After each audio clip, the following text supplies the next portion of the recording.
할렐루야. 주님의 은혜가 오늘 여러분 삶 가운데 가득하시기를 주의 이름으로 축원을 드립니다.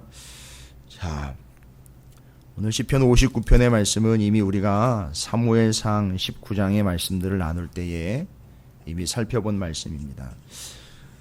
얼마나 은혜스러운지요. 그 삶의 자리를 먼저 우리는 다 살펴봤습니다. 사무엘상하를 통해서 다윗의 삶의 자리를 충분히 살펴봤습니다.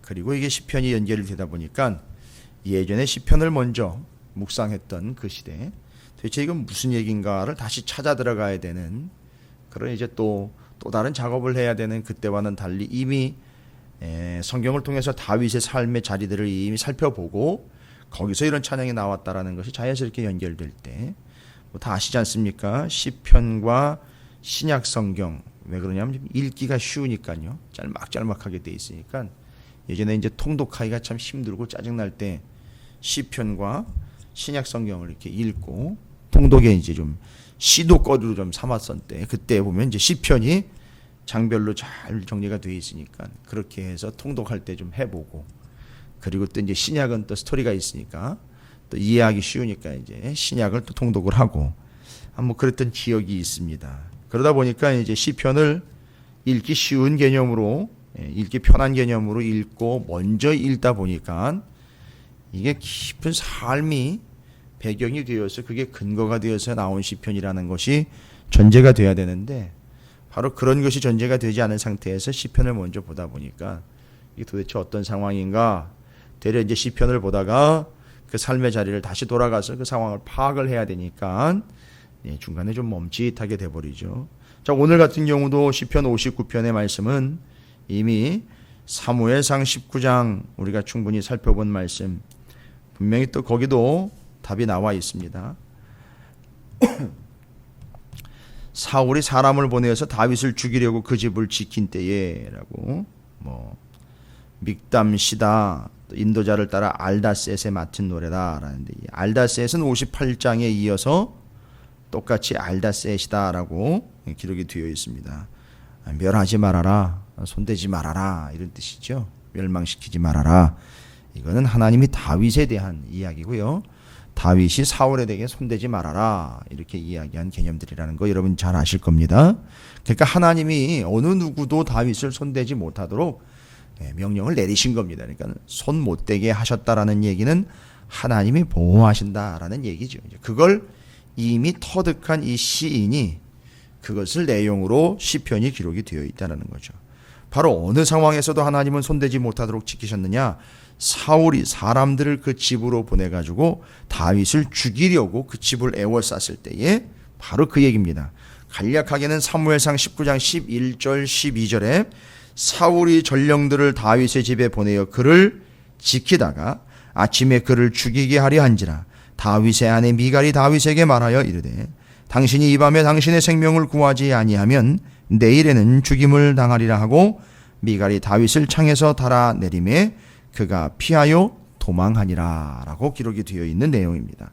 이때에도 하나님은 다윗을 손대지 못하도록 알다셋, 멸망시키지 말아라, 멸하지 말아라 라는 분명한 메시지를 미갈을 통해서 다윗이 탈출하는 곳, 다윗이 목숨을 부지하고 다윗이 그 위기의 상황을 빠져나가게 되는 모습을 통해서 하나님이 다윗을 손대지 못하도록 했던 그 역사적인 사건을 그때 그 사무엘상에 기록을 하고, 59편은 그때 다윗이 도망쳐 나오면서 뛰쳐나오면서 이미 이 속에서는 이 59편의 시편이 자동으로 터져 나왔다라는 걸 보실 수 있겠죠.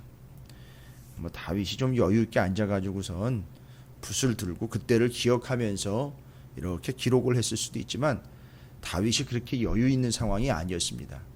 그러니까 어디다 새긴 거죠? 이 마음속에는 늘 그 위기와 고통의 상황에서도 툭툭 튀어나오는 게 하나님을 찬양했던 바, 찬양의 이제 본질을 우리가 이야기하는 거죠. 오늘 요새와 피난처라고 우리가 충분히 사무엘상 19장을 이야기할 때에 요새와 피난처에 대한 이야기를 드렸어요. 다시 한번 정리할 거고요.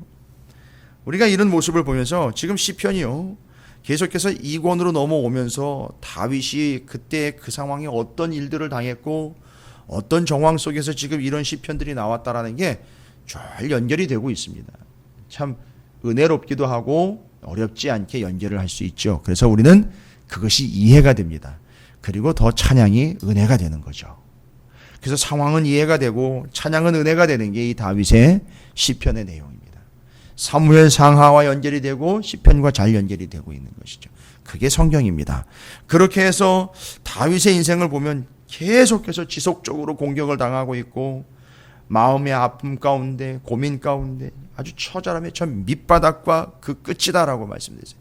다윗은 왕임에도 불구하고 하나님이 기름을 부었음에도 불구하고 시편에 기록되어 있는 다윗의 삶의 자리는 저 변두리 끝자리이고 성경에 분명히 나와 있어요. 그 끝에 이르고 있다라고. 끝자리일 뿐만 아니라 밑바닥이에요. 그 끝자리와 밑바닥인 상황에서 한 걸음 내디면 떨어지는 낭떠러지입니다. 더 이상 올라갈 계단이 없어요. 그런데 바로 한 걸음 내디딜 수 있는 발걸음 바로 하나님이 되셨고 한 걸음 한 계단 올릴 수 있는 발걸음 그 길 하나님이 되어주셨다라는 것이죠. 그러니까 마지막에 끝자리에서 맨 밑바닥에서 더 이상 갈 데 없고 내디딜 수 없을 때 바로 그 갈 곳과 내디딜 발이 되어주신 분이 바로 하나님이시다 얘기됐죠. 고민이 됩니다. 왜 도대체 다윗은 이런 파란만장한 인생을 살아야 하는가? 사울과 비교했을 때에도 비교가 안 될 정도로 대단히 의로운 자일 뿐만 아니라 믿음이 특출난 자로서 하나님이 기름까지 부어서 왕으로 이미 세웠고 어느 누구와 비교도 안 될 정도로 참 신실한 사람이라는 게 드러나는데 물론 인간적인 한계는 다 가지고 있습니다. 그걸 가지고선 그를 비하하거나 폄하하면 안 되고요. 그건 인간이기에 당연한 것이고 그러나 거기에서 하나님께로 돌아서는 그의 본질을 우리는 봐야 된다는 거죠. 그게 우리가 배워야 될 거지 승승장구를 배워야 되는 건 아닙니다.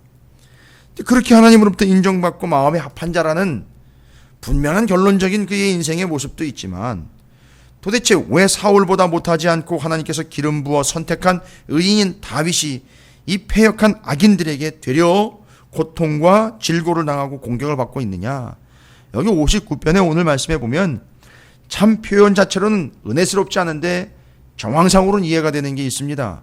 바로 개처럼 달려드는, 우리가 좀 아주 속어처럼 들리고요. 은혜스럽지 않은 표현인데 아주 개떼처럼 달려들어가지고선 물어뜯으려고요.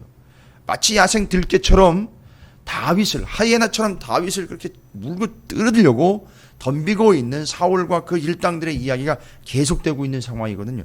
도대체 왜 이런 공격을 당해야 되고 왜 그는 그런 공격을 계속해서 인생 가운데에서 감당을 해야 되는 것일까? 하나님의 의인임에도 불구하고 수많은 시간 동안 하나님의 사람들이 던져왔던 질문입니다. 오늘 우리만 던지는 질문이 아니라 성경시대 그 이전에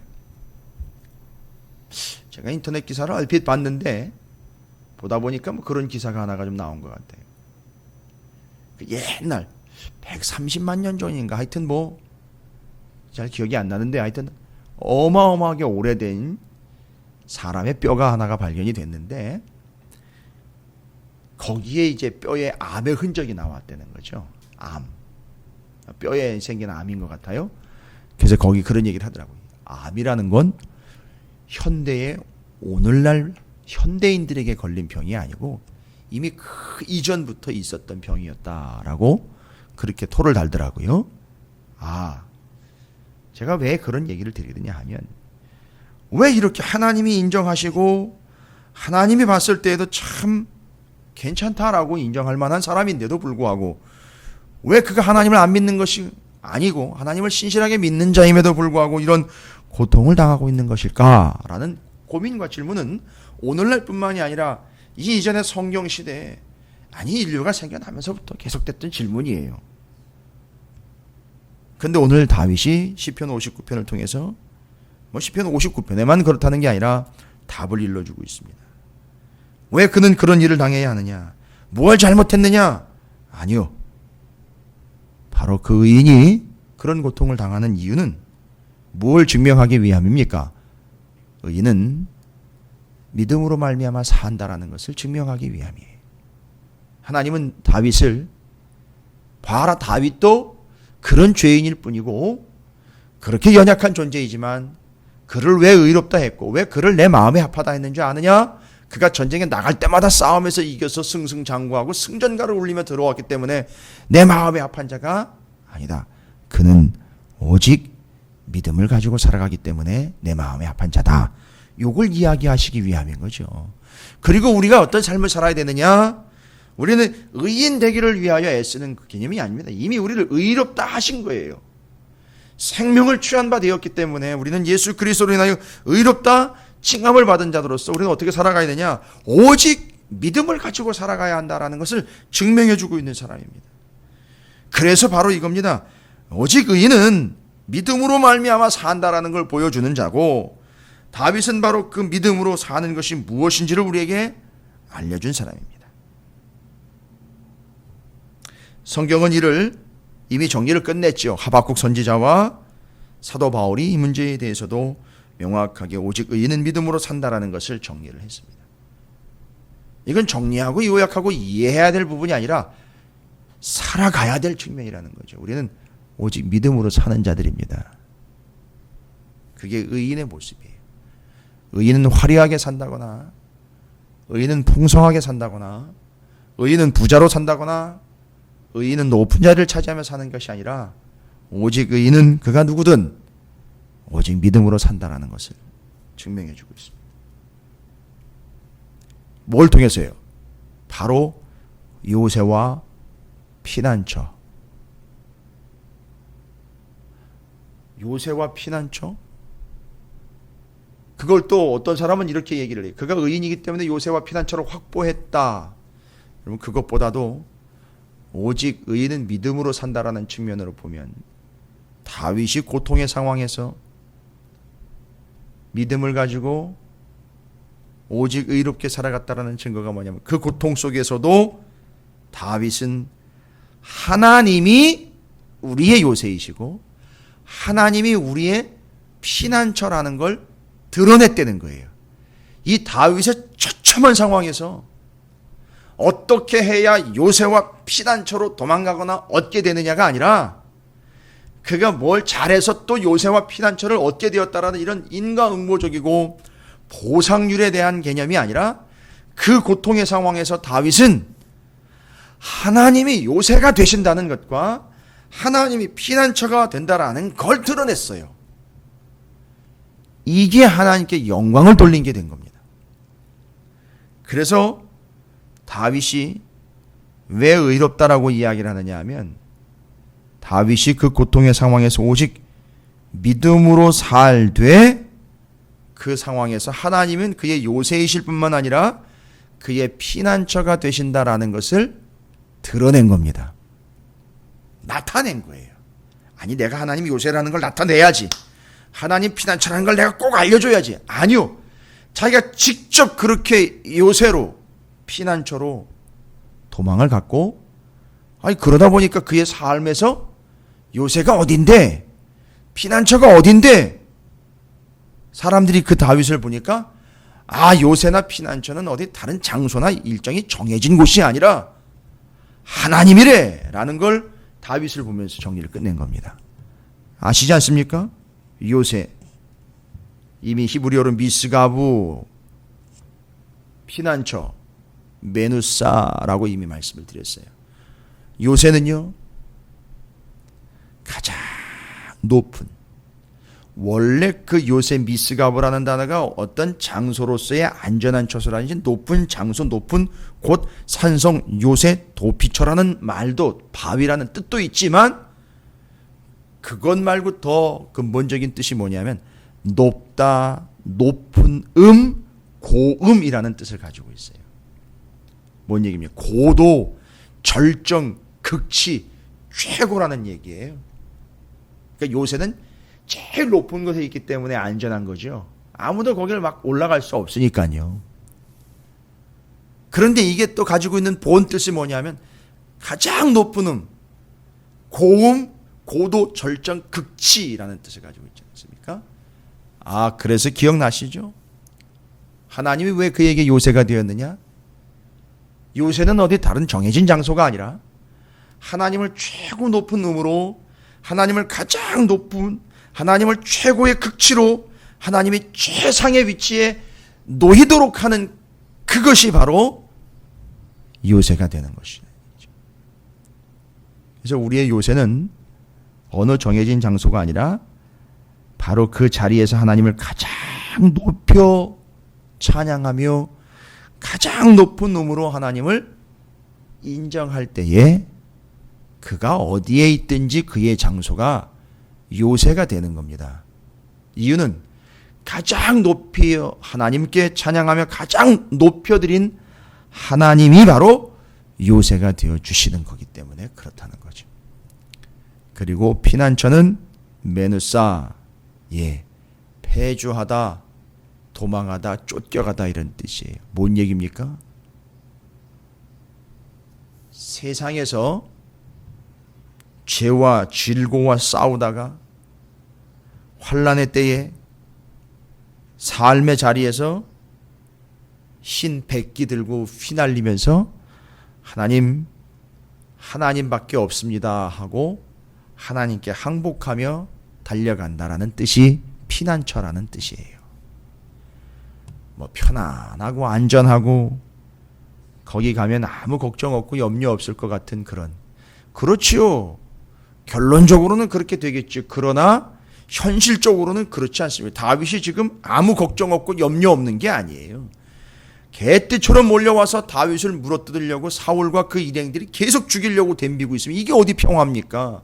그러나 이 와중에도 하나님을 제일 높였고 이 와중에도 하나님께 손 발 다 들면서 하나님, 저는 하나님 밖에는 도와줄 이가 없습니다 하고 하나님께 항복하며 나오는 거예요. 사울한테 항복하며 가는 게 아니라 사울한테 이제 그만 좀 하라고, 알았다고, 내가 복종할 테니까 날 좀 그만 건드리라고 사울한테 항복하며 나가는 게 아니라 하나님 앞에 나는 하나님 밖에는 방법이 없습니다라고 하나님께 두 손 들고 항복하며 쫓겨가는 것, 달려가는 것, 그게 바로 피난처라는 거죠. 그래서 다윗에게 하나님은 그런 요새요 피난처가 된 겁니다. 어떻게 했기 때문이죠? 가장 높여드렸고 하나님 앞에 나는 하나님밖에 없습니다라고 손을 들고 절규하며 하나님께로 도망온 거예요. 근데 거기가 피난처가 된 겁니다. 도피처처럼요. 이스라엘의 도피처처럼. 죽을 수밖에 없지 않습니까? 누가 때려 죽이면 맞아 죽을 수밖에 없는 그런 상황인데 도피처로 부랴부랴 뛰어가면서 살려달라고 들어가면은요 누구도 손 못 대는 거죠. 바로 하나님이 다윗에게 이런 요새가 되었고 피난처가 된다라는 걸 천하 만민이 알 수 있도록 드러내는 삶을 살았습니다. 이게 바로 오직 믿음 가지고 살아갔던 다윗의 삶, 의인된 자의 삶입니다. 그는 믿음 가지고 살아갔습니다. 그런데 그의 삶을 통하여 그에게 하나님은 요새가 되시고 피난처가 되신다라는 것을 온 만민이 알게 되었습니다. 특별히 시편 59편과 사무엘상의 19장의 사건을 연결하면서 하나님이 다윗에게 요새가 됐고 피난처가 됐다. 그 고통의 상황에서 다윗은 그럼에도 불구하고 하나님을 가장 높여드렸고 인정했고 고백했고 하나님께로 손을 들며 뛰쳐 달려가 울며 불며 하나님 앞에 항복하여 하나님께 절대 복종하는 피난처가 되어 주신 하나님을 드러내는 자, 하나님께 영광을 돌리는 자가 되었다.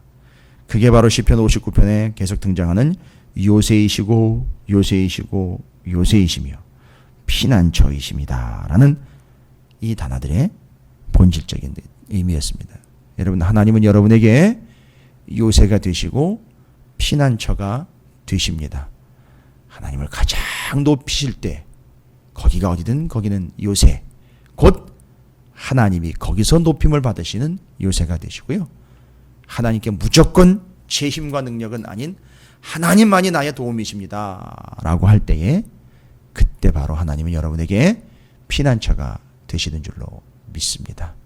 하나님을 찬양하시고 하나님을 절대 복종하셔 요새와 피난처 되시는 하나님을 여러분의 삶에서 오직 믿음으로 드러내는 여러분의 복된 삶이 되시기를 주님의 이름으로 축원을 드립니다.